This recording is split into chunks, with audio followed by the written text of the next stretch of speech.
Okay, guys, today we're going to be talking about the steps to developing an essay. So first we're going to watch a quick video. This is my process. See, as I play this game, my brain is making connections and hopefully writing the paper. I'm sorry, I don't mean to lash out at you. It's me. It's me. I have to write this paper. I know I do. But how can one write a paper when the chandeliers in the White House are this damn filthy? Filthy, dusty.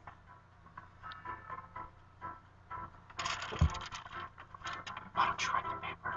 Why don't you write the paper?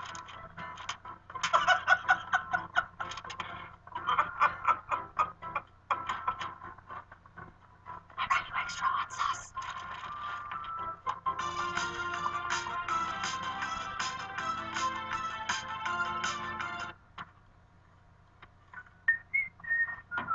Skip?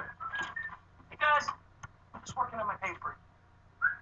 I can did it! I should have typed So granted, that was a little bit exaggerated, but we've all had that. Writing a paper isn't exactly fun. It's stressful and it's difficult. But here's a quick few tips to help you ease that process.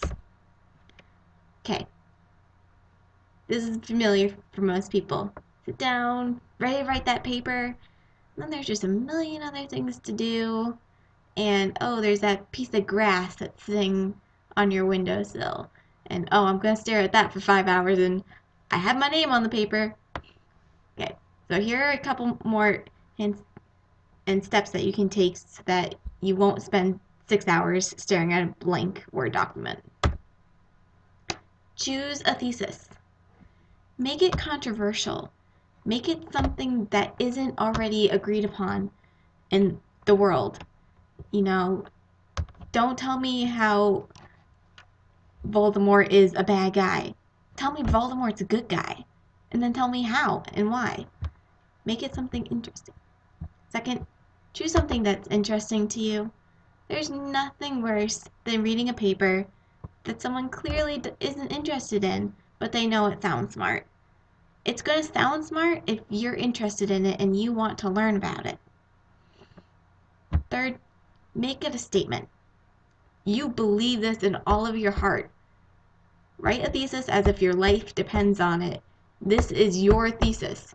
You believe this with all of your heart. So don't end it in a question mark or the traditional who, what, when, where, why questions. Make it a statement. When you go choose your quotes, it can be a bit of a dubious process. You've got this giant 300-page book that you just spent reading. How are you ever supposed to pick a few quotes? Here's the first step.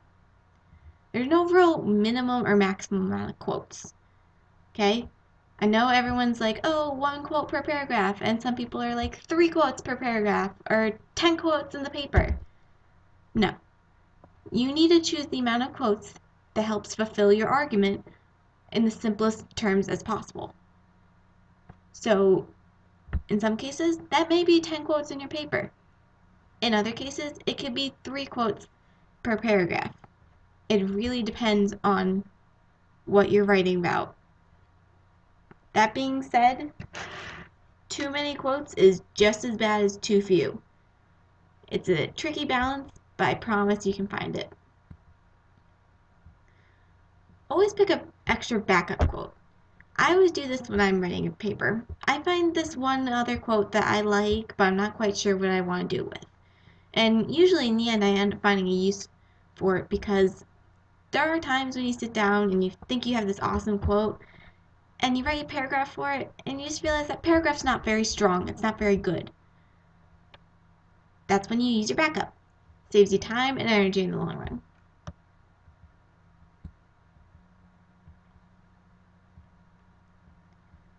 Three, don't let the popular quotes bully you.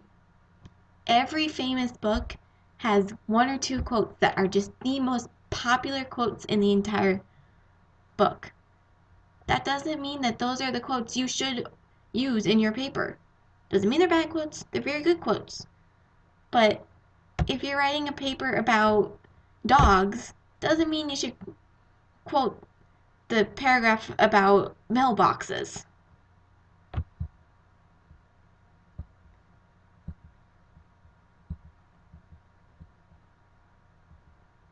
Appropriate length. This is always a bit of a tricky one. You don't want a quote that is only one line necessarily, but you don't want a quote that's entire page. I suggest going through and picking out bits and pieces of each quote and then providing ellipses between that one large quote. It's fairly easy in its way of getting a broad amount of the text, and the reader can go and look at that entire paragraph if they should want to. There is that option with the ellipses. It's a kind of a way out of providing more of a quote without actually using it in your paper. Lastly, always, always, always have a refutation. Okay? You sound so much more credible if you can say, this is what the other people say, but here's how they are wrong, if you can include that. You sound like you know your stuff. Always include a refutation. And I usually say include a quote with that refutation, just to be on the safe side. General tips before you start writing. Make an outline. If you're organized, your paper will be organized, plain and simple. Second, don't procrastinate. I myself am a huge victim of procrastination. I live in procrastination nation. Doesn't mean it's a good place to be, and it can be a very stressful place to be. So I suggest don't procrastinate.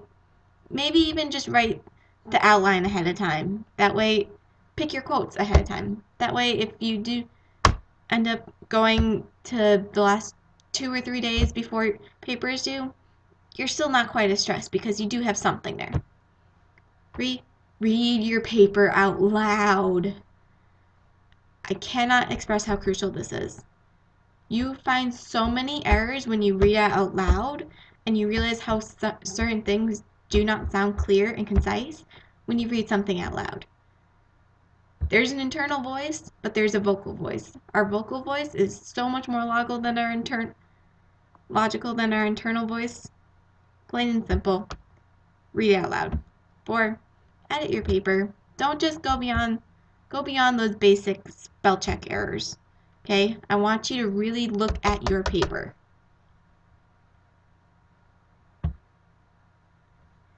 Happy paper writing!